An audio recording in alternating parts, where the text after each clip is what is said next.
Hello and welcome everyone. So in continuation with the last lecture, I'll be discussing the differences between hematuria, hemoglobinuria and myoglobinuria. I already told you that in all these three conditions, the benzidine or the dipstick test, which are based on the peroxidase principle, they come positive. So it is important to differentiate between these three conditions. And in all these three conditions, the appearance of the urine would be reddish brown. So it becomes difficult to differentiate them. So we start with the general features. First is the definition. So hematuria is presence of abnormal number of red blood cells in the urine. Hemoglobinuria is the presence of free hemoglobin in the urine, and myoglobinuria is presence of the protein myoglobin in the urine. The color of the urine in hematuria depends on the amount of RBCs which are present in the urine. So it can be either smoky colored in mild hematuria, or it can be reddish or even brown if the number of RBCs are more.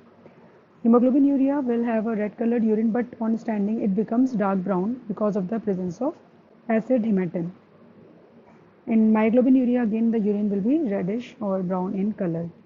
Now the causes of hematuria, I have given the list in the last lecture. The important causes being like renal trauma, renal calculi, and renal cell carcinoma, and conditions of glomerulonephritis, then carcinoma of the prostate in males, carcinoma of urinary bladder.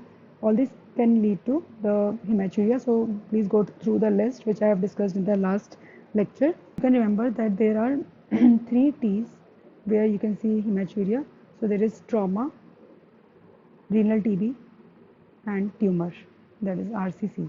So in these conditions the hematuria will be seen, but you have to remember the whole list that is always asked in the viva. Second, hemoglobinuria, it is caused due to the intravascular hemolysis. So there is lysis of the RBCs in the vessels. Again the list I have given in the last lecture. So important causes are autoimmune hemolytic anemia. They can be severe burns. It can be due to snake bites. The condition can be paroxysmal nocturnal hemoglobinuria, when March hemoglobinuria, and prostatic heart walls. All these are the causes. Then myoglobinuria, it is because of rhabdomyolysis, which can be seen in severe muscular exertion, and also because of certain drugs and chemicals. Now we do the centrifugation of the urine sample, and by that we get a lot of information.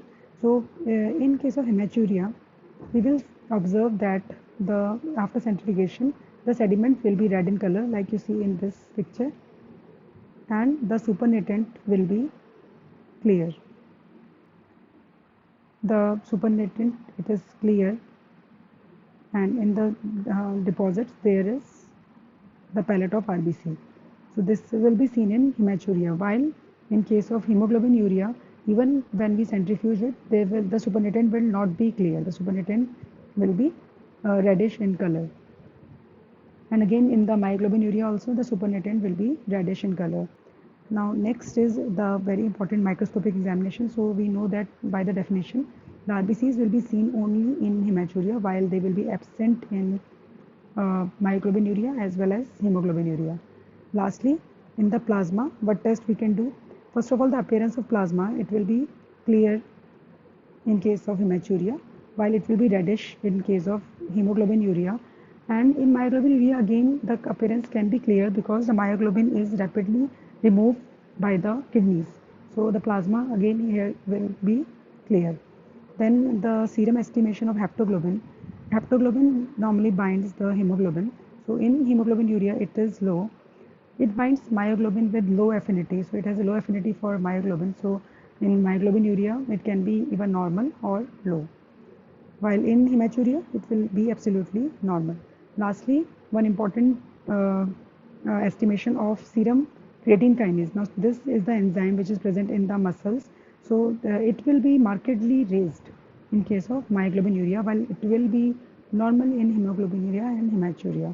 So these are the important points by which we can differentiate these three conditions, and it is often asked in the viva in the undergraduates and the postgraduates. Now this is the flowchart where I am showing that when a red colored urine sample comes, then how do we approach it? So first we do the dipstick test, because the benzidine test is not done now. So we do the dipstick test. If it comes negative, then it can be due to the ingestion of beetroot, rhubarb, which can be due to various drugs. But if the dipstick test is positive, then again we have the three differential diagnoses: hematuria, hemoglobinuria, myoglobinuria. So what you do, we centrifuge the urine and we do the microscopic examination on the sediments. If RBCs are seen, then it is a clear-cut case of hematuria. It is confirmed. But if no RBCs are seen, then it can be either hemoglobinuria or myoglobinuria. So for that, we can do the various tests, like first is serum creatine kinase. We observe the color of the plasma, which will be reddish for hemoglobinuria and clear for myoglobinuria. And lastly, there is a test which is called the ammonium sulphate precipitation test.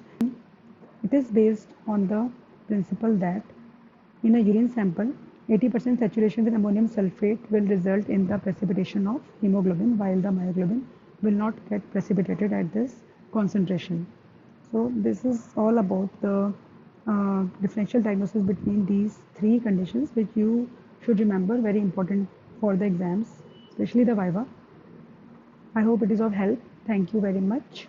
All the questions, they are most welcome in the comment section. Thank you.